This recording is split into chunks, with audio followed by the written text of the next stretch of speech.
pense qu'on a déjà 11, peut-être 12, 13, 14 personnes en ligne. Il manque peut-être 2, 3 personnes. Mais écoute, sinon, Guillaume, tu peux nous parler un petit peu justement de ton séjour en cours en ce moment. Pourquoi tu es allé au Cap-Vert justement, puis tu es en direction de où? Puis ensuite, on pourra débuter tranquillement.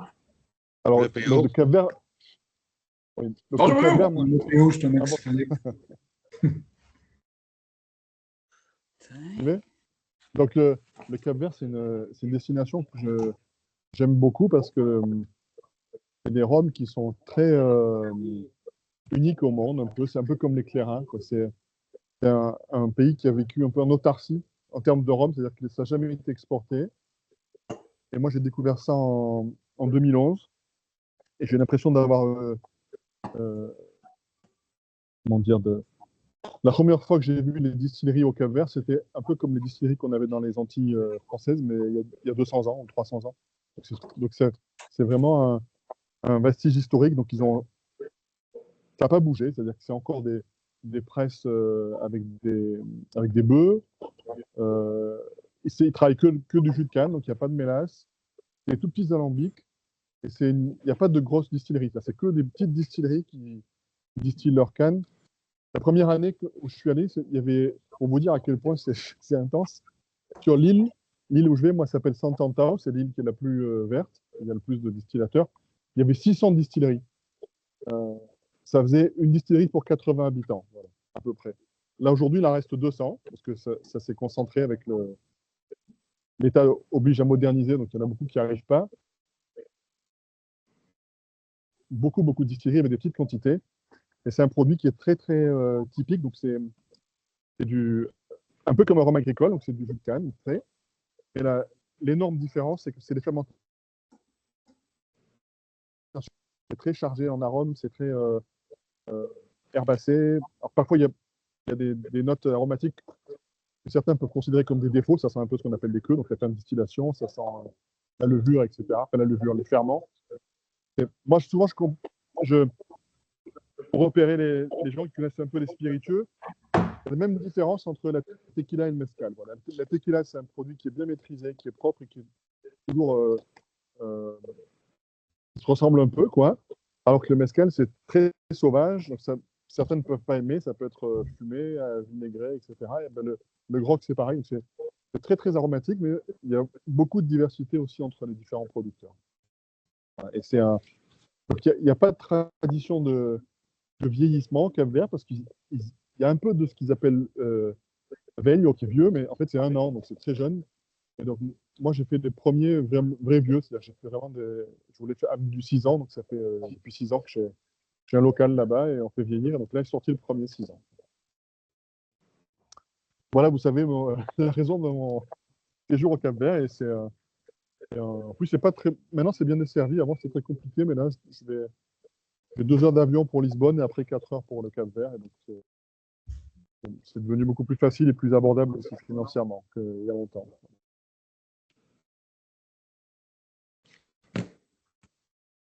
On démarre vous voulez le phénomène 7, si vous êtes prêts? Tout à fait. Je pense que Ouais. ça va être un plaisir de t'entendre parler de cette Voilà. expérimentation, un peu, si on peut dire ainsi. Là, je pense qu'on est tous très geeks ici. Donc, on a vraiment hâte d'avoir les informations, tout ça, et de goûter les différences. Alors, c'est vraiment ça. C'est vraiment une volonté d'expérimentation. C'est-à-dire que nous, on a la chance, je peux dire, d'avoir plusieurs chais avec des températures ou des conditions d'humidité différentes. On en a 1, 2, 3, 4 chais réguliers, c'est-à-dire que dont on se sert. On en a 2 à Aubagne trois à Aubagne, pardon. Un qui est le premier chai qui est sous le château, parce qu'on a un château, c'est des caves en fait. Un qui est notre grand chai, on a à notre échelle, c'est 300 barriques. C'est le chai principal qui est un chai avec une isolation correcte, mais pas aussi stable au niveau de température que la cave. Et après, on a un chai à Marseille même, qui est un chai creusé dans la roche, c'est quasiment une grotte en fait. C'est un ancien lavoir, donc il y a même une source. Lui, il est très très humide, c'est la caractéristique, il est très humide. Et puis on a un chai au château, c'est un chai extrême, dans c'est des petits cabanons en tôle, où normalement on ne fait pas du rhum, on fait du rye avec le but de ce whisky, c'est qu'on cherche des gros impacts thermiques. Et donc moi j'étais formé en vieillissement de chai, en vieillissement de fût à Cognac. Et à Cognac, les formateurs me disaient toujours qu'il y avait l'impact du chai changeait beaucoup sur les alcools. Par exemple, on peut avoir des alcools qui, une fois qu'on les met en fût, baissent d'alcool, le niveau d'alcool baisse. Il y en a où ça peut monter quand c'est très sec, par exemple. Et donc nous, on l'a expérimenté, mais dans nos chais, dans le travail régulier. Mais quand on fait plusieurs cuvées, on n'avait pas de démarche, on va dire, précise d'études, presque scientifique. Et là, l'expérience qu'on a fait, c'est une vraie expérience où on a voulu prendre des données très précises. Donc l'idée, c'était on a pris 7 barriques clones. Alors comme on voulait que ce soit vraiment les mêmes barriques, c'est le même tonnelier, la même provenance de bois, c'est-à-dire c'est la même forêt, le même lot d'arbres, on va dire. Alors, je ne sais pas si c'est un seul arbre, mais c'est le même lot d'arbres. Comme on ne voulait pas qu'il y ait d'influence autre, on a choisi volontairement de prendre des fûts neufs. Alors, c'est assez rare en spiritueux, les fûts neufs, à part le Bourbon, mais en Europe, il n'y a pas de fûts neufs. Ça boise trop en général. Et évidemment, on a mis le même rhum dans tous les fûts. Donc, on a vraiment, en termes de vieillissement, mis des clones. Donc, 7 fûts identiques, même bois, même tonnelier, même date de fabrication et le même rhum dans 7 fûts. Et on a mis ces fûts-là dans des endroits avec des caractéristiques aussi diversifiées que possible. Donc, on en a mis 7. Alors, je vais quand même vous dire les 7 parce que là, on en déguste 5. On en déguste 5 parce que il y en a qui se ressemblent, donc ça aurait un peu fait des répétitions. Donc là, j'ai mis les 5 qu'on va déguster, c'est vraiment, ils ont des caractéristiques qui sont assez différentes. Alors, j'ai pris un peu de notes. D'abord, je vous dis qu'est-ce qu'on a fait. Donc, les fûts, c'est du chêne américain. Donc, c'est tonnelier français, mais c'est du chêne américain qu'on a utilisé avec une chauffe intense. 7 lieux de vieillissement. On a mis notre rhum volontiers à 1 degré pile pour bien le mesurer. Ça, on l'a mis à 60% d'alcool, 60 degrés. Ça, c'est ce qu'on a mis en barrique. Et on a fait un assemblage de 4 rhums qui sont les rhums qu'on avait beaucoup en disposition dans nos chais et qui n'avaient pas encore vieilli chez nous. Donc, on avait du Grace, donc ça, c'est île Maurice. C'est du Grace 3 ans. Il y a déjà 3 ans d'âge. On avait du Saint James 3 ans d'âge également, donc de Martinique, d'agricole. On avait un petit peu de grog. Donc, le grog, c'est le rhum du Cap-Vert. Et lui, il était en petit dosage parce que c'est très aromatique, donc il sert un peu comme une épice, quoi. Il aromatise. Et dans le même registre, on avait mis du grand arôme. Le grand arôme, c'est un rhum de mélasse de Martinique qui est aussi à fermentation très longue, donc qui a beaucoup de goût, mais qui est très peu commercialisé parce qu'il sert plutôt pour la pâtisserie ou pour faire des blends de rhum. C'est très aromatique, mais c'est des goûts que les gens n'aiment pas boire, c'est plutôt pour la cuisine. Donc on a mis ces 7 fûts dans 7 chais différents. Donc alors je vous mets, c'est pas dans l'ordre qu'on va boire, mais je vous mets mes notes. Hein. On en a enterré un sous terre. Ça c'est le plus bizarre qu'on ait fait. Donc on a creusé un trou, on a mis le chai dedans et on a refermé. Voilà. Donc, dans la terre. On en a mis un, on voulait faire une réplique des vieillissements dynamiques en bateau. Donc on n'avait pas de bateau pour faire vieillir le rhum, donc on l'a mis sur une balançoire, une grosse balançoire. Et donc pendant tout l'été, on a un établissement qui est dans le public, les gens pouvaient pousser le rhum, donc on pouvait pousser le fût, donc il était en extérieur et surtout il bougeait. Et puis même avec le vent, ça bougeait un peu. Donc c'est un qui est mobile. On en a mis un dans le chai marseillais, donc le chai qui est très humide, qui est à Marseille, qui est vraiment un chai. Après, je reviendrai dessus. Ce chai-là, donc c'est un chai qui est en atmosphère saturée d'eau. Un dans une serre, donc dans une serre en plein soleil. Donc lui c'est vraiment celui qui a eu le plus gros impact. Après, un dans notre chai principal qu'on appelle le chai numéro 3, qui est un chai. Je dis tempéré, mais en fait, c'est pas tempéré par rapport. Quand on compare par rapport à ce qu'on appelle l'élevage continental, donc aux chais qui sont en Écosse ou à Cognac, etc.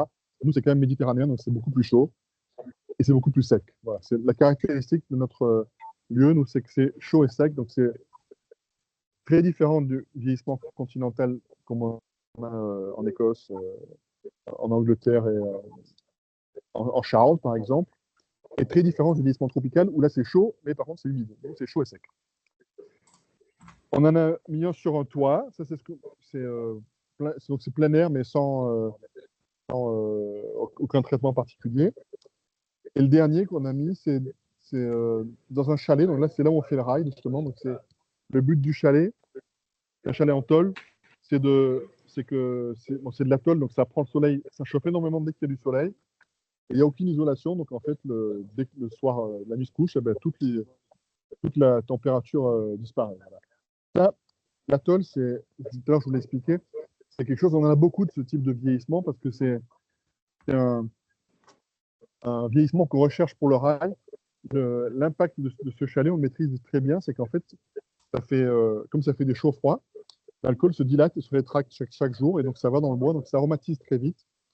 Deuxième avantage, c'est que nous, on met des fûts neufs. Donc les fûts neufs, ça apporte beaucoup de tanins, donc ça râpe un peu. Hein. En général, c'est un défaut. Les fûts neufs, dans les spiritueux, on n'aime pas ça, mais avec des impacts thermiques, justement, ça assouplit beaucoup. C'est ce qui fait que le Bourbon, justement, ne râpe pas, par exemple, ou le Jack Daniels. Et donc, nous, on reproduit l'élevage de type américain, c'est-à-dire avec des chauds-froids, eux, ils ont aussi des chais en tôle, justement, au Kentucky. Et donc, au bout de 2-3 ans, ben, on a un produit qui est plus tannique, mais au contraire, ça apporte un peu de velouté. Et l'inconvénient de ce chai-là, parce qu'on a des températures beaucoup plus chaudes que dans le centre des États-Unis, c'est qu'on perd énormément d'alcool. On a une part des ans, je pense que c'est le record du monde, on est aux alentours de 13% par an. Donc on ne fait pas des vieillissements très longs parce que sinon on perdrait tout d'alcool. Nous, dans ce chai-là, on fait en général 2 ans, parce qu'on perd beaucoup d'alcool. Et après, ou avant plutôt, on fait un vieillissement normal dans un chai, ou dans la cave, ou dans le chai numéro 3. Voilà pour la présentation générale des 7. Vous avez des questions? Sinon, on peut démarrer avec le petit napperon. Alors, comme on a fait la démarche aussi, c'était pour nous une démarche d'étude. Dans chaque chai, à chaque fût, on a mis des sondes. Donc, on avait des enregistreurs qui enregistraient le taux d'humidité, maximum, minimum, les pics de température et la variation journalière de température, savoir quel était l'écart thermique, l'amplitude thermique par jour. Et donc, vous allez voir, il y a tout à l'heure qu'on va. Ce qui va énormément impacter, pour nous, le plus surprenant, c'est l'humidité. Le taux d'humidité de l'atmosphère ou de la Terre, parce que c'est sous terre, ça fait baisser l'alcool, mais à des niveaux incroyables. Nous, on ne s'imaginait pas que ça allait baisser autant sur certains produits. Et en revanche, quand c'est très sec, comme la serre, on a le niveau d'alcool qui monte. Donc, je vais déjà vous faire un petit spoiler des deux extrêmes. Donc, c'est des rhums qu'on a mis à 60 degrés en fût, 60% d'alcool. Le plus fort, au bout de 4 ans, il est sorti à 65,1, donc il a pris 5 degrés d'alcool, 5%. Donc en fait, il a pris, pas 5%, 5 points. Donc il a pris 10% d'alcool, on peut dire. Et le plus faible, c'est celui qui était enterré. On a terminé avec 39%, 38,9. C'est-à-dire que entre les deux extrêmes, vous avez 38% d'alcool et 65% d'alcool. On est presque au double. Ça bouge beaucoup et ça change l'aromatique.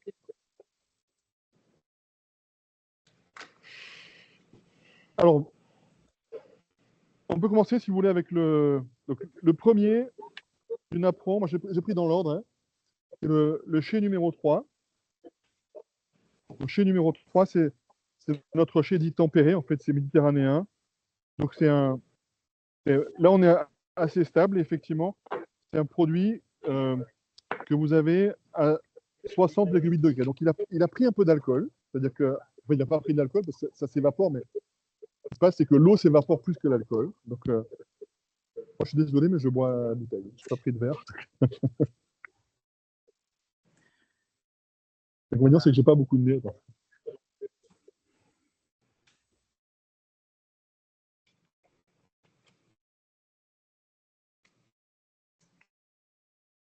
Alors, les températures extrêmes, comme ça, vous avez les infos en même temps. Minimum 4,4 degrés Celsius. Maximum 32, donc c'est ça correspond au climat méditerranéen. C'est quasiment le climat qu'on a, nous, en extérieur. On monte un peu plus chaud en général l'été, mais c'est le, c'est le climat d'un bâtiment qui ne serait pas bien isolé ou pas climatisé, on va dire. Taux d'humidité, on est entre 36 et 92% dans l'air. Donc ça, c'est la météo, c'est aussi normal. Et les écarts de température journaliers sont très faibles. Là, on a des écarts journaliers de température l'été de 2,9 degrés Celsius et l'hiver de 3,8. Donc on est sur des conditions d'élevage qui sont très stables. Ça vieillit bien quand même. Sinon, c'est un produit dont on est très content. Je ne pensais pas que ça allait être aussi bon, on va dire, parce que les fûts neufs, quand c'est dans des vieillissements trop tranquilles, justement, on a ce défaut de trop de tanins et un peu d'avoir des choses râpeuses en bouche. Et là, on l'a pas. Donc, c'est peut-être les 4 ans qui ont fait que ça a gommé ce défaut qu'on pouvait craindre.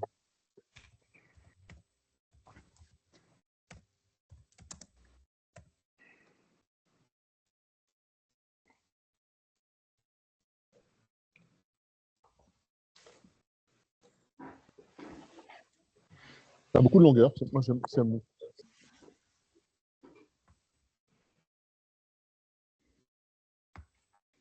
Déjà, Guillaume, le blend est très excellent, si je peux me permettre. Honnêtement, on a le petit côté mauricien avec le Grand Arôme, puis le grog aussi avec le Saint James. C'est vraiment quelque chose de le fun, là. Je ne sais pas si les autres. Voilà. En fait, déjà, les deux rhums qu'on avait, nous, on voulait démarrer sur des rhums déjà qui avaient un peu de corps. Donc, les deux rhums qu'on a, parce que du Saint James et le Grace, les deux ont 3 ans d'âge. Ça, on en a beaucoup en stock. Donc, il fallait qu'on ait le stock suffisant pour faire les 7 fûts identiques. Et eux, on les a mis vraiment déjà en 3 ans d'âge. En revanche, le grog et le galion, là, donc le grand arôme, c'est du blanc qu'on a mis. Donc, du coup, on est reparti à zéro en termes de condage. Mais eux, ils sont très importants parce que c'est des grogs, des rhums qu'on sert souvent quand on crée du blend parce qu'ils portent beaucoup d'arômes et de puissance aromatique avec un petit peu de dose. Donc, ils sont faiblement dosés, mais ils contribuent beaucoup à rehausser le profil du produit. J'imagine aussi, le vieillissement total est toujours de 4 ans et 3 mois, comme tu nous disais.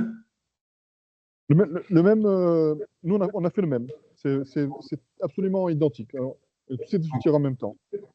Pour le Grey et le Saint James, ça s'ajoute quand même aux 3 ans déjà qui étaient vieillis. Donc, ça contribue à la couleur et tout, là. Exactement.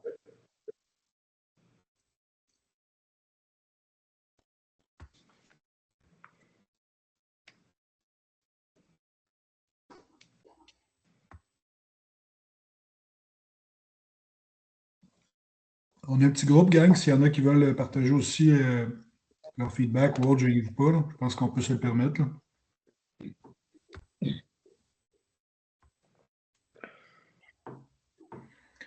Puis, Guillaume, tu as fait plusieurs dégustations comme ça ou c'est une des premières que tu fais avec Non, la gang? c'est la deuxième. La deuxième, parce que ces bouteilles, on les a sorties, en fait, pour le. On reçoit une fois par an le Rhum Club Provence, donc on l'a sorti pour elle. Et on a fait un petit embouteillage express, mais c'est pas le définitif, c'est-à-dire que c'est des produits qu'on va embouteiller avec. Là, on a fait un embouteillage pour qu'ils puissent les avoir, mais on va faire des choses plus claires avec les numéros 1, 2, 3, parce que là toutes les bouteilles se ressemblent un peu trop, et les gens sont perdus. Mais en fait, c'est la troisième. Parce que j'ai fait une pour le Rhum Club Provence, on l'a annoncé sur les réseaux sociaux, et j'en ai fait une chez un caviste à Marseille il y a quelques semaines.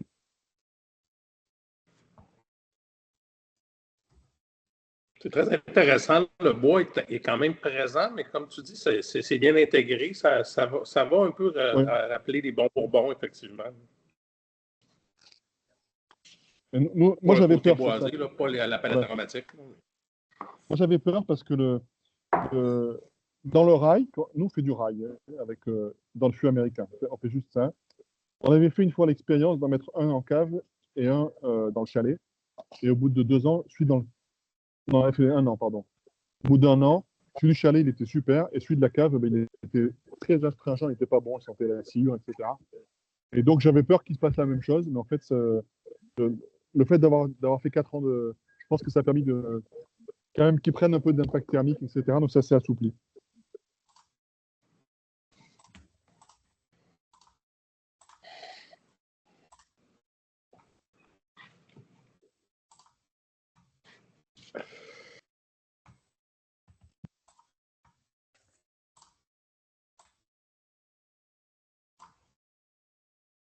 Vous me dites si vous êtes prêt pour passer au deuxième, hein, je ne vous presse pas, si vous avez des questions. Guillaume, je ne peux pas partager, mais dans le chat, je vais mettre une photo. Est-ce que c'est le chai numéro 3 dans celui que ce rhum-ci a vieilli? Là, celui qu'on vient de faire, le 3, c'est le grand chai. C'est un chai dans lequel les fûts sont sur 6 rangées, je crois, et on a 250 barriques à peu près. Et je ne sais pas si tu l'as quelque. Si tu as des photos, c'est là où il y a beaucoup de fûts, en fait.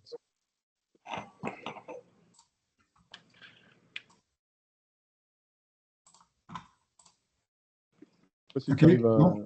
Mais en fait, j'étais tombé sur des images d'une visite de l'ours, là. Oui, exact. Alors, non, alors, Je sais- ça, c'est pas le 3, ça, c'est le 1. Le 1, on n'a pas mis. Le 3 ressemble un peu au 1. La différence du 1, ça, c'est le premier, c'est historique. Là, c'est sous le château, donc c'est dans une cave. C'est encore plus tempéré que le 3. Donc, il y a quasiment très peu de variation de température et c'est un peu plus humide. C'est ton chai numéro 2 dans ce cas-ci? Non, le 2 c'est celui qui est à Marseille. La photo que tu as mis là, la photo que tu as mis, c'est le chai numéro 1. C'est le premier. OK, c'est bon. Sur le 3, les fûts sont sur des arceaux. OK, je pense que je l'avais vu plus loin.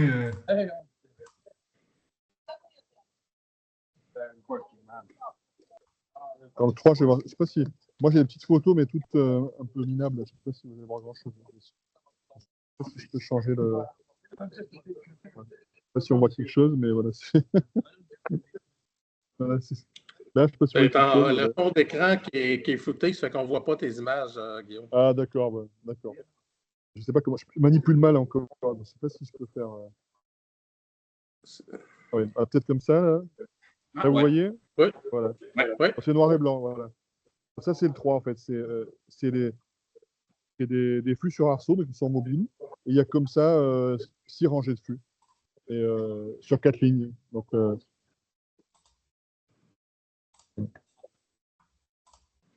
je reviens sur moi, si j'arrive.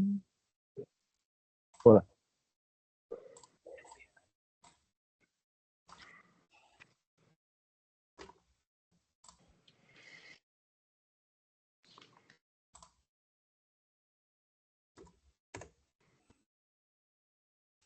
On passe au deuxième, si vous êtes OK? Oui. Oui. Ouais. Donc deuxième. Le deuxième, c'est sous chalet. Par rapport au deuxième dans l'ordre du napperon, hein, que vous avez. Donc sous chalet, donc là, c'est notre élevage. Nous, on dit qu'on torture nos spiritueux. Et c'est un qui, pour nous, n'était pas expérimental. C'est un qu'on maîtrise parce qu'on fait depuis longtemps. Pour le rail, on a fait quelques rhums aussi là-dedans. Et on s'en sert toujours quand on veut donner un petit coup de boost en vieillissement parce que ça aromatise beaucoup, mais on perd beaucoup. Donc, c'est des chalets en tôle. C'est des petits cabanons de jardin, en fait. C'est une idée que j'avais eue pour le rail parce que j'avais plusieurs fois visité les distilleries de Bourbon et je voyais que tous leurs chalets étaient en tôle pour les écarts de température. Et les seuls qui n'étaient pas en tôle, c'était Blanton et Woodford Reserve. Eux, ils mettaient le chauffage. Ils mettaient le chauffage, ils le coupaient. Donc, ils imitaient le cycle chaud-froid du soleil qui frappe sur la tôle. Et donc, moi, j'ai fait ça pour le rail. D'abord, juste pour un peu copier hein, le vieillissement du Bourbon. Et ça a marché de manière formidable parce que le chaud-froid en Provence, on a beaucoup plus. Parce nous, on a la vallée. À Marseille, on a le Mistral, donc on a un vent très froid l'hiver. On va jusqu'à -4. Et l'été, on est au niveau du Sahara quasiment. C'est vraiment ultra sec, contre 36, 38, etc. Mais très différent des Caraïbes, c'est-à-dire qu'on monte plus chaud qu'aux Caraïbes, mais très sec. Et donc là, alors, je vais vous lire un peu les données, c'est beaucoup plus impressionnant. Température minimale du chai, 1 degré, donc 0,9, donc c'est qu'on est quasiment au gel. Sachant que dans le passé, je suis descendu jusqu'à -4 déjà. Température maximale, on est à 59 degrés Celsius. Donc ça fait très chaud. Pour le rail, si je fais des embouteillages, la mise en flux quand il fait froid, j'ai même les bombes des flux, donc les bouchons qui sautent des fois. Parce que ça se dilate en journée, et puis des fois ça saute. Donc les températures extrêmes, l'écart moyen. Donc tout à l'heure, on était entre 2,9 et 3,8 degrés. L'écart moyen journalier, là, l'écart moyen de température en été, c'est 33 degrés par jour. C'est vraiment ça fait des zigzags, hein, comme ça. Et l'hiver, 37 degrés, encore plus. L'hiver, l'écart est encore plus important parce qu'on les sent plus froid. Et puis dès que le soleil frappe sur les chalets, ben, ça monte beaucoup. L'humidité maximale, minimale, là, on est dans on va jusqu'à 100% quand il pleut. Donc c'est en extérieur. Il n'y a pas de. Alors, ils ne prennent pas la pluie, mais il n'y a pas d'isolation du tout contre l'humidité. Et minimum 7,5. Donc 7,5, c'est ultra sec. 7,5, c'est. S'il faisait 7,5 tout le temps, on serait le Sahara. Donc un produit qui, du coup, là, fait près de 63% d'alcool, 62,8 exactement. Et qui est notre. Je reprends dans sa pause. Hein. Qui pour nous, ça marche super bien, quelque part. C'est une expérience, mais on le savait. Parce que, comme on le fait souvent, ce vieillissement, ben on savait que ça allait faire ça. Ce qui est intéressant, c'est que du coup, ce qui est nouveau pour nous, c'est les appareils de mesure. C'est qu'on a pris conscience. Moi, ce qui m'a le chaud et le froid, je savais qu'il faisait aussi chaud et aussi froid parce que on avait déjà mesuré l'été que ça faisait près de 60 degrés. Mais ce qui m'a impressionné, moi, c'est la variation de température journalière, notamment en hiver. Le fait qu'on ait une amplitude thermique en hiver de 37 degrés par jour, c'est quand même incroyable. C'est-à-dire qu'on a vraiment une température qui fait du yo-yo chaque jour. Donc, ça joue beaucoup sur l'aromatisation du produit parce qu'il rentre dans le bois et il se rétracte régulièrement. Et surtout, ben, ça casse le tanin. Donc, c'est ça qui fait on passe d'un produit astringent à un produit velouté, justement. Et pour l'anecdote, il y a quelques années, j'avais acheté du rhum déjà vieilli à Chamarel, à l'île Maurice. Et alors Chamarel, ben, les gens qui ont du rhum vieilli, en général, le gardent parce qu'il leur manque. Hein, les gens spéculent sur le rhum vieux. Eux, ils me l'avaient vendu. Pourquoi? Parce qu'il avait un défaut, parce qu'il était trop tannique. Parce qu'à l'île Maurice, ils avaient pris des fûts neufs et ils n'ont pas des écarts de température comme ça, donc le rhum restait tannique. Et donc moi, je l'ai récupéré, je l'ai mis dans ces chalets-là, et ça m'a fait un brut de fût qui est juste fantastique. Donc c'est pour vous dire que le fait d'avoir des chais où je peux changer, eh ben, je peux corriger des défauts de certains rhums. Donc là, en l'occurrence, celui-ci, les rhums trop tanniques, on le met dans un chai avec des écarts de température, et au bout d'1 an ou deux, ben, il devient très bon. Ouais, c'est ce que je me demandais, Guillaume. Donc, tu vas utiliser ces expérimentations-là pour travailler tes produits de façon différente ou en cours de vieillissement pour ajuster des fois si tu veux aller chercher un profil plus différent ou ça va te permettre d'avoir ces données-là. Voilà. Alors, les données, le fait d'avoir les données, c'est plus pour faire avancer la science, c'est-à-dire pour que nous, on comprenne ce qu'on fait. Parce que ça, on le faisait déjà, mais sans les données, et on savait que ça marchait. Et maintenant, on met le doigt sur les cartes de température, les températures extrêmes, etc.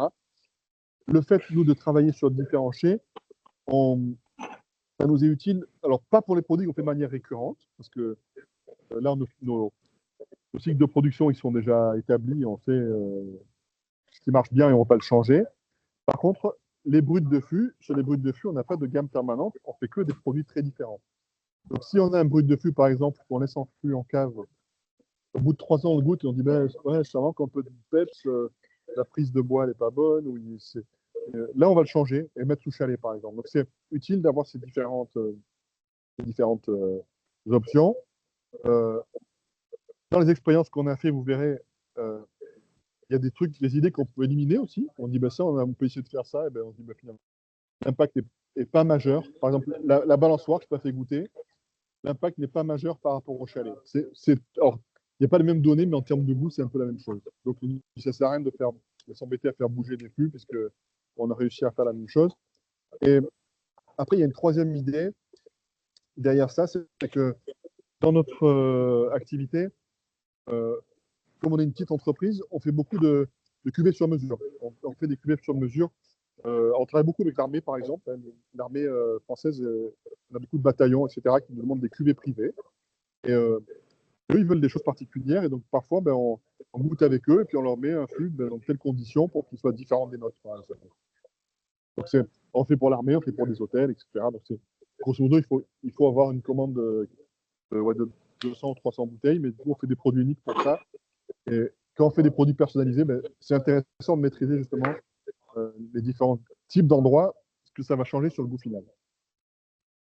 Et même, après, au-delà de ça, même une histoire à raconter, quoi. Les gens aiment bien savoir comment sont vieillis les fûts. Du coup, on peut dire maintenant les conditions, pourquoi ça change et les conditions particulières d'humidité, de température extrême, etc. Je trouve ça très intéressant de comparer les deux ensemble, les deux premiers. Je trouve ça vraiment intéressant de voir que sur le deuxième, sur le sous-chalet, sur le sous-chalet, je trouve ça intéressant de voir que le côté grand arôme, le côté plus estérisé ressort plus sur le deuxième que le premier. Et en bouche, on vient plus sur un côté plus épicé que ce qu'on avait dans le premier. Donc, c'est assez particulier de voir la différence là, que ça a donné. Et moi, j'ai remarqué aussi une chose, c'est que dans le premier, la finale, sur le boisé, elle est plus longue. En fait, il y a un peu un côté tabac, quelque chose comme ça, ou cuir. Là, on a un produit qui est plus, pour moi, proche du bourbon. Il y a plus de douce, il y a un côté un peu vanillé, etc. Le premier, c'était entre les deux. Voilà. Entre les deux. Alors que là, on se rapproche vraiment du vieillissement américain classique, quoi.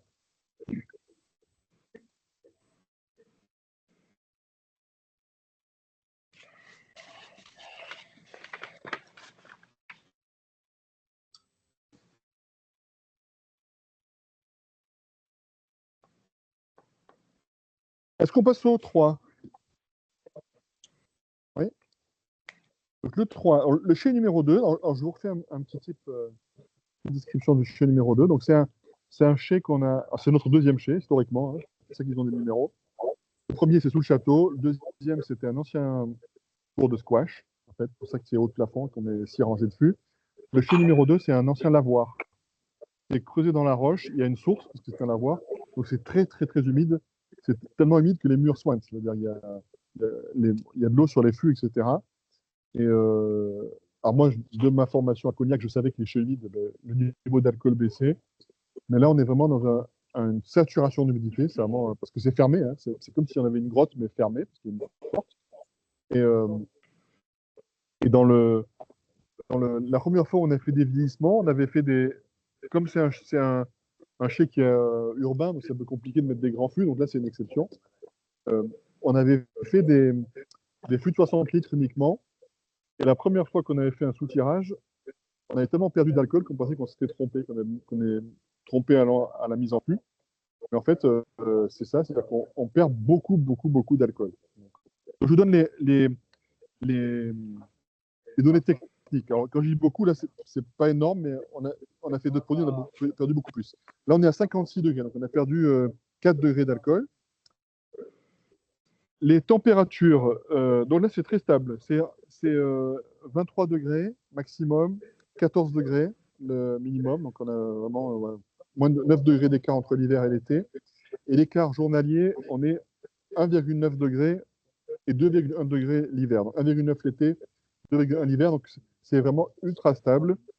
En revanche, l'humidité, là on est 100%. C'est-à-dire c'est comme quand il pleut. C'est 100%. Et dans la moyenne à l'année, on est à 80. On est très souvent à 100%. Et le minimum, donc, etc., on est à 35%. C'est quand même très humide même l'été. Donc ce chai-là, dans le cognac, les chais humides, ils servent à faire des eaux de vie douces. Et ça donne beaucoup de douceur. Ça donne beaucoup de douceur. Normalement, il faut du fût neuf, mais bon, ça c'est. Et ça peut donner des choses. Alors le fait de les déguster côte à côte, on peut avoir l'impression que c'est un petit peu aqueux, donc il y a de l'eau, mais il n'y a pas d'eau. C'est parce que quand on déguste un spiritueux moins fort après un fort, ben, on a l'impression qu'il y a, ouais, ça manque de quelque chose, mais il n'y a aucune réduction.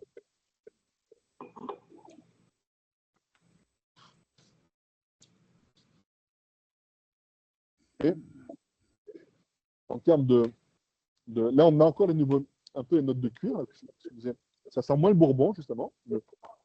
Les impacts thermiques donnent ce goût un peu de bourbon. Là, moi, je sens au final des notes de cuir ou de tabac ou des choses comme ça. On les a beaucoup au nez aussi.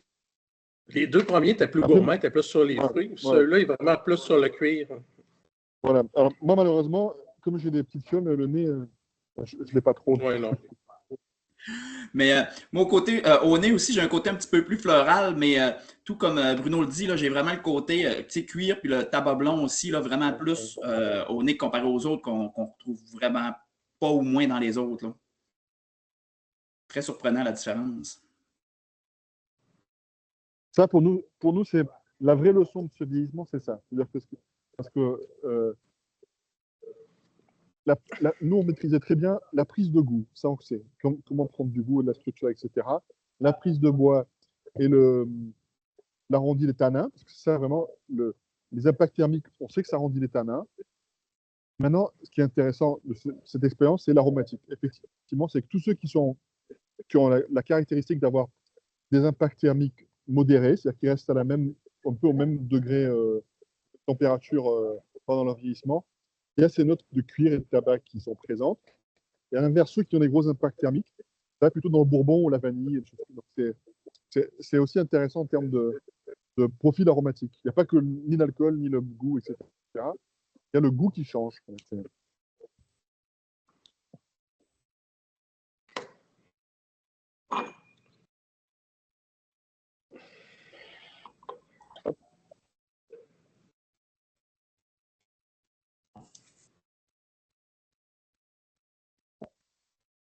C'est très long aussi. Hein? Exactement. Pour moi, ceux qui sont en vieillissement long, à température constante, la longueur est plus importante, j'ai l'impression.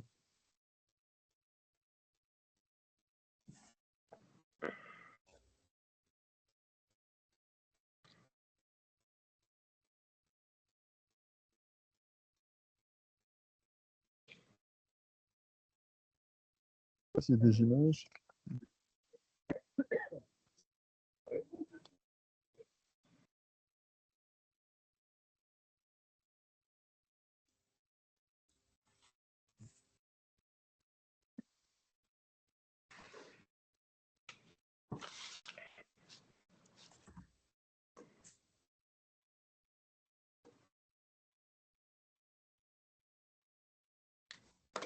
C'est vraiment fou à quel point ça change le liquide, le spiritueux. Là.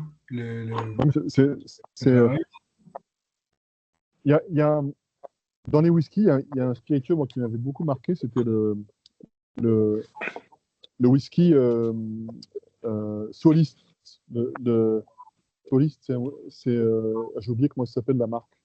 C'est un whisky qui est venu à Taïwan, c'est Kavalan, je crois. Kavalan. Et dans Soliste, il y avait ces notes de cuir énormes. Et je ne savais pas d'où ça venait. Donc maintenant, avec ça, je me dis que ça ne vient pas de fait qu'il est vieilli longtemps dans un environnement humide. Ouais, c'est très impressionnant. Comme disait Maxime, c'est de voir la différence sur un même produit. Puis on connaissait la différence avec les différents types de fûts, puis la différence entre le vieillissement continental et tropical. Mais de voir un vieillissement tout fait sur le continent, mais de façon différente, puis d'avoir un aussi gros impact sur le produit final, je suis très surpris. Je m'attendais à une différence, mais pas à ce niveau-là. C'est vraiment surprenant, c'est intéressant. Ça me fait penser, PO, on avait déjà fait une dégustation là, continentale et tropicale à l'époque avec certains produits. On avait 4 produits pendant la pandémie là, avec des produits de Jamaïque, de Yennesker, puis Vellier, exact. Mais là, c'est vraiment intéressant parce qu'on est vraiment sur le même blend, tout embouteillé, tout mis en fût au même degré, avec le même type de fût, mais vraiment avec un vieillissement différent. Et c'est surprenant. Je ne pensais pas que ça allait avoir un impact aussi grand que ça. C'est très éducatif. C'est vraiment le fun pour des geeks, là. En fait, c'est ça, exactement. Nous, on l'a fait pour... Nous autres, on adore. Je pense que tu savais qu'on était le bon public là, quand on s'est parlé il y a quelques mois pour mettre ça en place. Tu savais qu'on avait du plaisir aujourd'hui. Ben, nous aussi, nous, c'est des choses qu'on aime. C'est quand même super intéressant de faire ça. En fait, c'est mutuel. Parce que c'est vraiment de la donnée. Pardon? En fait, c'est mutuel. Il faut que le plaisir se partage. Tu as autant de fun que nous aujourd'hui à faire la présentation puis le moment qu'on passe ensemble. Mais nous, on est contents aussi parce que ça nous, nous fait progresser en termes de connaissances et de. Donc, on sera meilleur après d'avoir fait ces produits-là qu'avant. Parce qu'on a appris de nouvelles choses. Les échantillons que tu as fait pour cette série-là, je comprends que ce n'est pas un produit final. Là. Je voyais que ce n'est pas quelque chose qui était disponible. Il y avait combien de. C'était limité à combien de bouteilles environ? C'est très limité, j'imagine. Alors, oui, là on n'a pas tout embouteillé encore parce qu'on a fait des petites bouteilles. C'est des bouteilles de 35. Et comme il ne reste pas la même quantité dans chaque fût, on ne pourra pas faire un nombre de bouteilles identiques. Mais c'est Aurélien qui embouteille. Donc le fût qui a le plus perdu, c'est les fûts humides en termes d'alcool. Et le fût qui a le moins perdu, c'est le chez 3. Donc lui, on doit avoir. Il nous restait 180 litres. Et c'est des bouteilles de 35. Donc comme on a bouteillé en brut de fût, je vous laisse faire le calcul. Vous divisez. Ça va faire à peu près le plus grand fût doit faire dans les 500 bouteilles, je pense. Des petites bouteilles. Et Guillaume, au départ, c'était des fûts de 200 litres ou 220. Parce que 220, c'est des fûts américains, mais ils ne sont pas américains. C'est des fûts français en bois américain, donc ils sont faits par les tonneliers français, donc ils sont faits en 220 litres. Alors que les Américains, en général, c'est 180. Et puis ils sont aussi. Moi, je ne vais pas dire du mal des Américains, mais les tonneliers français, ils bossent super bien. Parce que les Américains, ils font des fûts pour servir une fois, donc c'est normal qu'ils sont un peu rapides. C'est mal cerclé, ça rouille, etc. Les fûts de cognac, ils sont faits pour durer 60 ans, donc ils ne mettent pas le même précision pour faire un fût américain qu'un fût. Donc là, c'est des fûts américains qu'on va garder très longtemps. À part un qui a souffert, mais les autres, on sait qu'on va s'en servir encore pour faire d'autres produits. On a rencontré quelqu'un, Guillaume, ici au Québec, qui fait un travail sur des fûts d'érable brûlé. Si jamais c'est un truc qui t'intéresserait pour faire des expérimentations, ouais. dis-nous, on pourrait te mettre en contact. Là, c'est assez unique comme travail, je pense, au niveau de la tonnerie. Moi, je fais une expérimentation, une autre, qui prend aussi quelques années. Je fais un rhum avec 7 essences de bois. Donc, j'ai fait chêne français, chêne américain, cerisier, chêne, et après, il me manque deux. Il me manque acacia et châtaignier. Voilà, c'est des fûts qui sont présents en France. Et donc le érable, je n'ai pas, mais ça pourrait rajouter un wagon de plus à l'expérience. Ben, Guillaume, on lance ça dans l'univers, mais une future cuvée Québec Rhum dans le fût d'érable, ça pourrait être intéressant. Ben, envoyez-moi les coordonnées. Comme ça, Ouais, je t'enverrai. Un fût, en plus, c'est facile à transporter, il n'y a pas de problème douanier avec. Donc, dans une valise, c'est un peu embarrassant. Moi, l'expérience que je fais, c'est des fûts de 60 litres. Donc, c'est pas une valise, mais ça peut faire un bagage en soute. Voilà. Le bagage hors norme, ça rentre dans le. Ah, c'est bon à savoir. Alors, ouais. Voilà. Avant de passer aux deux derniers, est-ce qu'il y en a qui ont des préférences dans les 3 premiers? Des fois, ça peut être intéressant parce que j'imagine, là, avec le 4e et le 5e, on va tomber dans celui en fait, dans les 2 qui ont plus d'écart. Voilà, c'est les 2 écarts et c'est ceux qu'on n'avait jamais fait, justement. C'est des expériences, les plus extrêmes et où là, vraiment, on ne savait pas ce que ça allait donner. Voilà. Vous pouvez l'écrire dans le chat, là, c'est pas scientifique, c'est vraiment juste pour avoir le feedback des gens qui sont là aujourd'hui.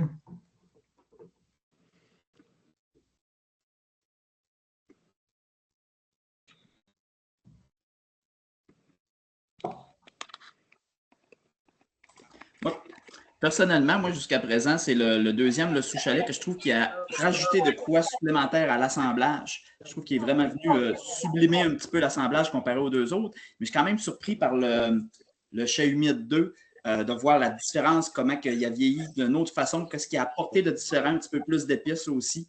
Je trouve ça assez particulier de voir ça, de voir vraiment ce que ça a donné. Mais ils sont tous intéressants. Je pense que ton assemblage de base, Guillaume, est vraiment intéressant aussi. Donc, je pense que ça aide à ce que le produit, ça donne un bon produit, peu importe le type de vieillissement. Après, c'était aussi on avait on avait envisagé au moment de démarrer sur du blanc. Voilà. Mais comme on voulait être sûr que c'est pas quelque chose de la structure, on s'est dit, si on fait 4 ans, ça va être un peu court, etc. Donc là, on a pris du 3 ans. Donc, on savait qu'on allait avoir un produit très bon. Sauf accident, mais le produit de base était déjà très bon. Ouais. Alors, on passe au sous-terre. Oui. Je montre. Alors, j'ai ma petite image en noir et blanc, je vais vous la montrer comme ça. Voilà, voilà, je ne sais pas si vous voyez. Voilà. Donc, c'est le fût. Il y a juste la bonde là, qui dépasse. C'est juste un repère. Et donc, c'est à Aubagne, c'est près du château. Et je vais vous lire Donc là, on ne savait pas que ça allait descendre si bas, puisqu'on est à 38,9. 38,9, c'est-à-dire que si on laissait encore quelques mois, c'était plus du rhum. Parce que le rhum, c'est 37,5. En Europe, la limitation, c'est 37,5. En dessous, ça devient un spirit drink ou boisson spiritueuse, donc c'est plus du rhum. Donc là, on est limite en minimal, on s'appelait rhum, donc c'est à 38,9, et c'est quand même un brut de fût, c'est ça qui est extraordinaire. C'est je pense, le brut de fût le plus faible qui est jamais sorti. Les températures, on est même moins fort qu'un blend, quoi, qu'un rhum réduit. Les températures extrêmes, donc c'est 47 degrés Celsius et 4 degrés, donc on est un peu comme l'atmosphère, on peut dire. Très forte humidité, donc là c'est le record d'humidité, donc 86 en moyenne, 86%, minimum 27, maximum 100. Et les écarts thermiques, ils sont quand même, nous ne pensait pas qu'ils seraient importants, ils sont quand même assez importants. La terre, ça chauffe et ça refroidit quand même. Donc on est à 9 degrés l'été, 9,8 degrés l'été et 16 degrés l'hiver. Donc on a plus d'impact thermique d'un fût enterré qu'un fût qui est en cave, où là, il y a vraiment une inertie avec très peu de température, avec très peu de variation de température. Je vais ouvrir ma bouteille. Ça.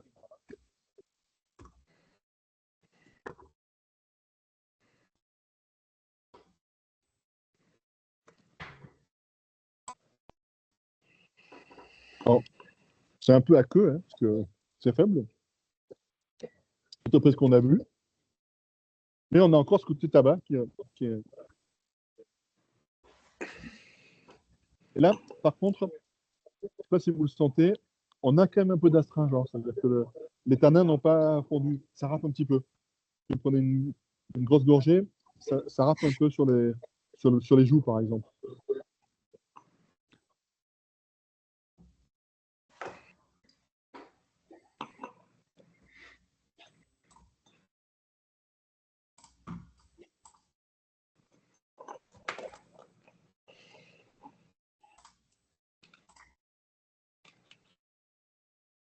Le nez est intéressant, c'est un peu floral, plus que les autres. C'est léger, là, mais... Oui, c'est curieux parce que on ne s'attend pas à ça quand on le boit, parce que c'est faible en alcool, et en général, quand c'est faible en alcool, ça n'a pas beaucoup de goût. Et là, c'est faible en alcool, mais ça a beaucoup de goût. C'est très curieux. On dirait que c'est un peu presque de l'eau aromatisée au rhum, mais en fait, c'est quand même très aromatique.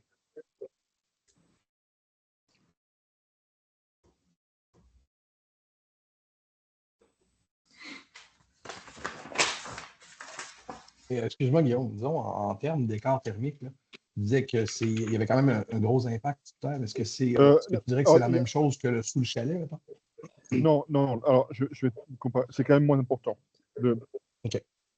Le sous chalet, on est grosso modo à 35 degrés Celsius d'impact thermique journalier. Là, on est entre 9 degrés pour l'été et 16 degrés l'hiver. Donc, c'est entre 2 et 3 fois moins. Mais il y a quand même un impact thermique qui est... Moi, ça m'a surpris parce que la Terre, je pensais que c'était une inertie, quoi. Les impacts thermiques moyens quand on est en cave, on est bien en dessous. On est au chez 3, on était à 3 degrés, par exemple, de température. Et au chez numéro 2, on était à 1,9 et 2. Donc là, on est à 8, entre 9 et 16, c'est 5 fois plus. C'est une donnée qui était surprenante. Voilà. Après, bon, ça, c'est quand même compliqué, puis on perd trop d'alcool. L'expérience, on l'a fait pour la science, mais on ne prend pas de vieillissement comme ça de manière commerciale. Quoi. On perd trop d'alcool déjà. C'est pas très rentable, hein, ça? Oui, voilà. Non, et puis finalement, le chai humide donne une chose qui est un peu entre deux. C'est-à-dire qu'on perd un peu d'alcool, on a quand même ce goût cuir avec le tabac, et on n'a pas de perte comme on a ici. Puis surtout là, le côté aqueux, c'est même un obstacle commercial. Quoi. Pour nous vendre un rhum dans nos brutes de fût à 38 degrés, c'est bizarre. Quoi. La clientèle, elle se dirait, mais il s'est trompé, etc. Et ici, Guillaume, est-ce que tu sais, il restait combien de litres dans ton fût à la suite du vieillissement pour celui-ci? Non, je n'ai pas noté ça. OK. En fait, c'est une donnée qu'on n'a pas notée précisément parce que comme on n'a pas tout embouteillé, c'est en cube et on n'a pas mesuré. C'est une bonne remarque, ouais, parce que c'est vrai que... Ah, il faudra en refaire. Exactement. Mais c'est vrai, on pourra le refaire sur des... Pas sur 7, mais sur 2-3 flux, c'est quelque chose qu'on pourrait refaire.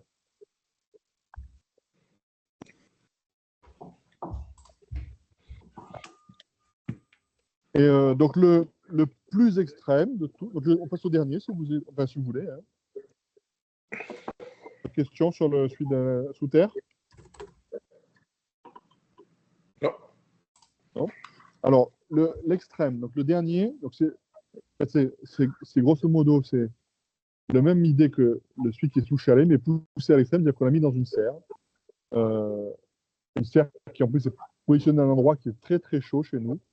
Donc là, donc on est monté en termes d'alcool à 65%. Il a pris 5%, donc quasiment 5 points, donc 10% d'alcool. C'est l'eau qui s'est évaporée. Alors les températures extrêmes, elles sont dingues, c'est-à-dire le minimum c'est 1,7, le maximum c'est 80,7 degrés. 80,7 degrés, pour vous donner un point de référence qui est important en termes de technique, l'alcool, ça bout à 78 degrés. C'est-à-dire qu'on est au-dessus du point d'ébullition de l'alcool, de l'éthanol. On est en dessous de l'ébullition de l'eau, mais s'il n'y avait que de l'alcool, ça aurait pu bouillir. Le fût, il est très abîmé, donc il a fui. Donc lui, c'est le seul fût qu'on ne pourra pas utiliser de manière pérenne parce que la lumière, en fait, abîme aussi beaucoup le bois. Là, c'est des gros rayons. Et l'écart journalier, alors l'humidité, pardon. La moyenne, c'est 47% d'humidité, donc c'est un taux d'humidité moyen dans l'air qui est pas extrême. On va, par contre, assez haut, on va à 87,9, et puis on a l'extrême en termes de sécheresse, on n'était jamais allé aussi bas, 6,2, le plus bas. Et les écarts de température journaliers, donc là, l'été, 40 degrés Celsius, l'hiver, 57,7. Donc là, l'été, il prend des chauds-froids dingues. C'est-à-dire que c'est vraiment l'été où il y a une température ça monte à 80, mais ça doit redescendre à 20. Ça fait déjà 60, quoi. Donc la nuit, il doit faire 20. Donc c'est des énormes impacts thermiques. Je n'ai pas encore ouvert le mien.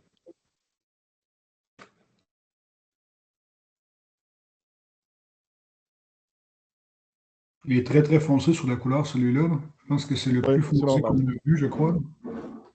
C'est le plus foncé. Il est presque rouge-brun, là. C'est fou. Parce que lui, en fait, il prend en pleine force la dilatation et la réfractation. C'est-à-dire que il se à 80 degrés, ça va énormément dilater l'alcool. Et du coup, il voyage dans le bois chaque jour, quoi. Ça, c'est, Par contre, lui, par rapport à celui qui était tout chalet et tempéré, on s'éloigne un peu du goût du bourbon. Il y a il y a un côté un peu fruité qui est pareil, moi j'ai l'impression, quelque chose comme ça. C'est, peut-être c'est le fait qu'il reboise, parce que le fait d'avoir voyagé dans le bois autant que ça doit être beaucoup plus tannique, et du coup, il y a encore un goût qui n'est pas celui du chalet ou celui du chai numéro 3, ni le chai vide, là c'est pas un chai vide.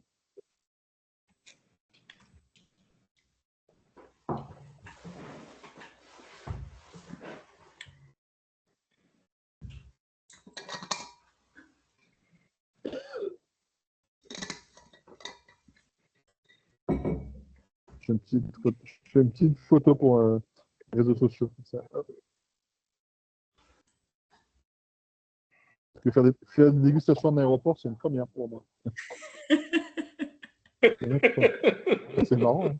On avait déjà fait en terrasse, je crois, et aussi, comme je disais à PO, dans ta voiture, tu nous disais sur le bord de la plage. Ouais, c'est vrai. C'est marrant. Parce que en plus, j'ai des gens qui passent, ils se prennent de l'air. On a vu un retardé, donc ça va, j'ai pas trop de pression.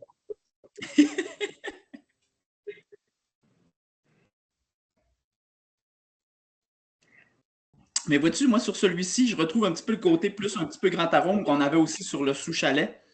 Comparé aux trois autres, celui-ci vient rejoindre un profil un petit peu plus semblable au niveau gustatif. Ouais. Au nez aussi, ça ressemble plus au chalet. Oui. Mais l'alcool est plus élevé, mais je le trouve mieux intégré.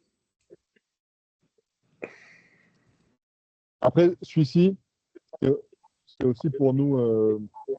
En fait, c'est le même phénomène que le chalet poussé à l'extrême, parce que le chalet, on était aussi dans des niveaux de sécheresse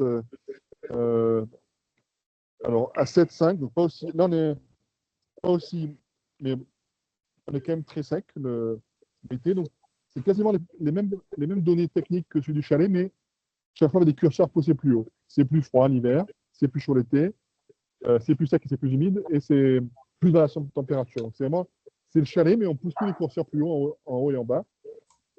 Et l'inconvénient, c'est que ça abîme les fûts. Donc, c'est ça le but de pousser. Le souci, maintenant, si j'ai une idée d'expérience ultérieure, c'est de mettre un chalet dans une serre. Comme ça, il y aura le. Parce que, non, parce que du coup, la lumière, c'est pas très bon pour l'alcool et pour le bois. Et donc là, on pourrait essayer d'avoir les deux. Mais ce serait intéressant de voir est-ce qu'on arrive à faire, si on fait un vieillissement comme ça de 6 mois, est-ce que ça vieillit aussi vite que 2 ans dans notre condition, quoi. Parce que sur le rye whisky qu'on fait en chalet, on a vraiment ça. Nous, on fait un rye de 7 ans d'âge en moyenne. Et les 2 années sous chalet, moi, je trouve qu'elle compte plus que les 5 années en termes de goût et de changement du produit. Guillaume, dis-moi, est-ce que tu songeais, c'est sûr qu'il y a des coûts associés à ça, mais est-ce que tu songeais à les faire analyser pour voir au niveau des substances volatiles, des congénères, si ça a eu un impact, puis quel impact que ça a pu avoir? Non, ça, je pourrais le faire, oui. Il faut jouer le coût. Au moins pour avoir la donnée brute, le TNA. Après, toutes les analyses, c'est cher, mais comme on paye par donnée, les TNA, ce serait intéressant, là, le taux de non-alcool. Je vais demander à Aurélien quel est le coût, puis si c'est quelque chose qui n'est pas prohibitif, ce serait intéressant. Je vais noter. Moi, je suis curieux. C'est par curiosité. Ouais,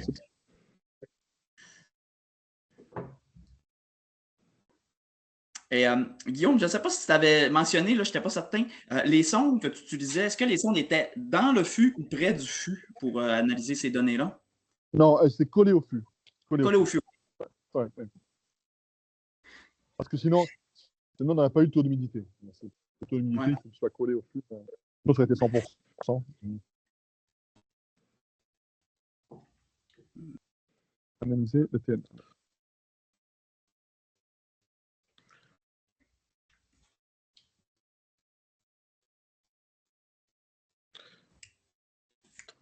Ça donne quand même un résultat intéressant. Je comprends que ça coûte cher de fût de faire ce type de rhum-là. Là. Mais le résultat est intéressant. Par contre, la finale est très, très, très boisée. Exactement. Mais elle reste, elle est très boisée, mais elle a beaucoup de longueur. Moi, j'aime bien la finale. Oui. Puis on voit que le chêne américain, il a vraiment lui donné une belle sucrosité, si on veut, un petit peu plus de vanille sur la finale. C'est venu, on dirait que c'est venu le chercher un petit peu plus que dans les autres types de vieillissement. En fait, c'est le côté bourbon. Hein. C'est impact thermique, ça donne le côté bourbon. Mais nous, la vraie leçon, c'est ça. Nous, c'est le côté. C'est pas le côté impact thermique, on le savait, c'est l'inverse plutôt. C'est ceux qui n'ont pas d'impact thermique, où on a ce goût de cuir, etc. Et donc, c'est quelque chose qu'on n'avait pas, nous, en termes de données aromatiques. Donc, maintenant, on sait que si on veut donner ces notes-là, par exemple, si on a un client qui veut produire un cuvée avec ces arômes-là, on mettra dans un chai humide et on sait qu'on aura, avec le chêne américain, ces données aromatiques.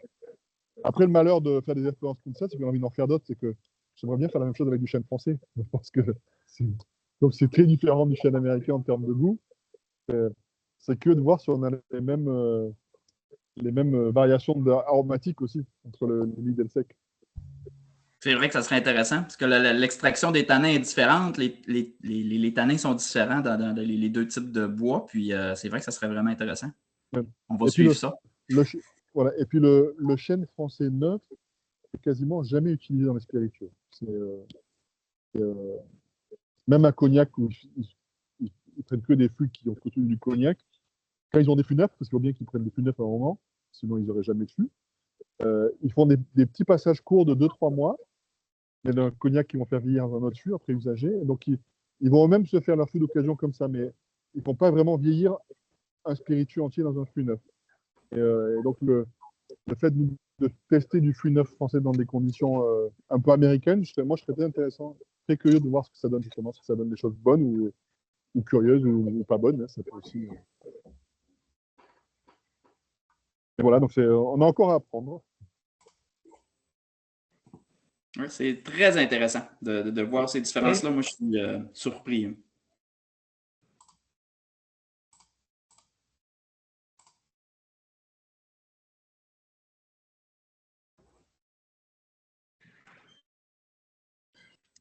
Et voilà, on a terminé, chers amis.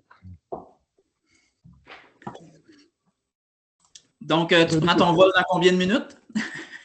Là, il faut que j'aille voir ma porte, elle doit être annoncée. Normalement, dans 40 minutes. Je vais manger un petit sandwich avant. On est très chanceux. On est très chanceux de t'avoir eu avec nous cet après-midi. Non, mais ça tombait très bien en plus, hein, quand j'ai vu les horaires. Je me suis juste trompé pour le décalage horaire avec le Portugal, mais c'était corrigé à temps. C'était super. Mais un gros merci de ton temps, Guillaume. Puis on prépare un voyage, nous, de groupe. Plusieurs personnes dans le groupe ici présent vont participer pour un voyage à la Martinique et une journée à Sainte-Lucie l'an prochain, en février. Puis on se disait, écoute, grand voyageur comme Guillaume Huet, on va lui mentionner qu'on est en Martinique au 27 février. Peut-être qu'il y a un projet qui pourra finalement décider d'atterrir à la Martinique une des journées. On s'est dit, on va lui dire nos dates. Peut-être qu'il sera de passage. Puis si jamais il est de passage, on pourra faire un moment avec toi. Fait que, on te mentionne ça comme ça. On sait que tu es toujours dans les aéroports, comme en ce moment. Envoie-moi les dates, parce que je ne vais pas noter maintenant. Quand tu m'envoies les dates, les coordonnées du tonnelier qui fait les fûts en érable, mettez-moi vos dates. On va tout t'envoyer ça. Ouais, comme ça, En plus, Sainte-Lucie, je ne suis jamais allé, j'aimerais bien y aller justement. Ça serait super. Et si jamais ça t'intéresse, le 21 février, on va être en catamaran près de la Martinique. On va faire une dégustation en catamaran. Donc, on peut déguster des rhums Ferroni en catamaran. Ça peut être très bien. Hein? On verra. Moi, je lance ça dans l'univers. Il faut tester le goût du rhum par rapport à la hauteur de la vague. Ah, c'est bon, René. J'aime ce type d'expérimentation. Hein? Ça y est, je pense qu'on l'a titillé. Il n'a pas le goût de prendre l'avion, il a le goût de prendre un catamaran maintenant. On va tester les arômes au nez avec les arômes de crème solaire. Ouais, ou de l'eau. C'est Trois-Rivières qui avait fait ça, du rhum réduit à l'eau de mer. Ouais. Ouais. Bon. Donc, ça, je ferai pas. Guillaume, on ne te retiendra pas plus longtemps que ça. On va te laisser te préparer pour ton vol si tu veux manger avant. Mais sérieusement, c'est très apprécié le temps. On te remercie beaucoup d'avoir acheminé les échantillons aussi pour nous, de pouvoir, pour nous au Québec, de goûter ces expérimentations-là qui sont une édition ultra limitée. C'est un privilège. Je pense que je parle pour tout le monde ici présent. C'est très, très, très intéressant. Moi, j'ai été agréablement surpris. Je ne voulais pas goûter les échantillons avant de le faire en présence avec toi. Et c'est une belle découverte. Tu as fait du bon boulot. C'est vraiment intéressant. Puis, on va continuer à suivre ce que tu fais. C'est toujours intéressant. Merci beaucoup. Merci beaucoup. Merci. Puis, les relations qu'on a avec toi, c'est très précieux pour nous. Comme Pierre-Olivier disait, là, on sait que on dit souvent les OG pour nous, dans les embouteilleurs indépendants, qui datent dans les débuts, la première génération, puis on écoute tout ce que tu fais. Moi, j'ai écouté la conférence, l'interview que tu as donnée avec Laurent dernièrement, puis j'ai trouvé ça très de revoir ton parcours. S'il y en a qui ne l'ont pas vu, vraiment un beau moment à aller découvrir peut-être encore des choses que vous ne savez pas sur Guillaume. Là. Toujours intéressant. Donc, tout le monde, je vous remercie de votre présence. Comme Maxime l'a mentionné, ceux qui ne sont pas au courant, on a un nouveau voyage qui est lancé. Donc, il reste encore quelques places. Si vous voulez joindre à nous, on va être à Martinique avec une option. En option, on va aller faire une journée à Sainte-Lucie, visiter Sainte-Lucie à Distilleur. Donc, on a déjà organisé toute la visite avec eux. On fait des visites de distillerie en Martinique. On va à l'hôtel aussi avoir des masterclass, des invités spéciales qu'on annoncera plus tard, mais il va y avoir des belles dégustations à venir là-bas. Donc, on va être une semaine, on va être à la Pointe du Bout, à l'Anse-Mi-Temps. Donc, si jamais ça vous intéresse de vous joindre à nous, il reste encore quelques places. Sinon, surveillez notre calendrier. Il y a plein d'activités qui s'en viennent pour l'automne, des choses qui sont à annoncer très prochainement. Puis, c'est ça, surveillez tout ça. Donc, merci à tout le monde. PO, peut-être mentionner, le 5 juillet prochain, on va avoir une virtuelle avec notre ami Steve Furman de Antiduzé. Oui, donc, depuis plusieurs années. On va être dans les rhums arrangés donc pour la saison estivale. Donc, on va avoir plusieurs rhums arrangés à goûter. Donc, on va faire ça le 5 juillet. Ça devrait être un petit peu plus festif comme dégustation. Donc, ça vous tente de vous joindre à nous autres. Ça devrait être un autre moment plus détendu pour faire commencer l'été. Ça peut commencer. Oui, exact. Puis on va avoir une nouvelle virtuelle qui n'est pas encore sur le site, là, mais je vais l'ajouter en fait là, avec les rhums indonésiens Naga. Donc, tout le monde va voir ça là, arriver dans les prochaines semaines. C'est plus à l'automne. Je pense que c'est octobre, je pense. Donc, ça ne va pas tarder. Oui, puis sinon, on va l'annoncer prochainement, mais probablement fin septembre, qu'on regardait, je crois. On va avoir une dégustation accord rhum et cigare. Donc, on va faire un pairing rhum-cigare à la Société des cigares à Québec, donc en personne. Donc, ça vous intéresse, si vous êtes des amateurs, si vous voulez tester, si vous êtes curieux, ça va être aussi une autre dégustation qui s'en vient à venir. J'ai-tu rêvé la Journée nationale du rhum, on se voit tous au Grindel. C'est ça. Vas-y, Bruno. C'est quand, ça? C'est le 16 août. C'est ça. Moi, je vous dirais que c'est... Hein? C'est où que ça va se passer, ça? C'est au Grindel sur René Lévesque. Okay. Parfait. Moi, je vous dirais que chez moi, c'est la Journée internationale du rhum à tous les jours. Oui, mais ça va être différent. Et merci encore, Guillaume. Vraiment, on voit que tu te promènes, mais tu peux nous laisser, il n'y a pas de souci. On comprend que tu es en train de je vous écoute, là, ça peut marcher, donc c'est bon. On a plein de choses qui s'en viennent, puis peut-être un invité en Martinique l'an prochain, Guillaume. Allez, on lance l'invitation. On verra. À bientôt. À bientôt. Salut, Guillaume. Bon voyage. Merci beaucoup.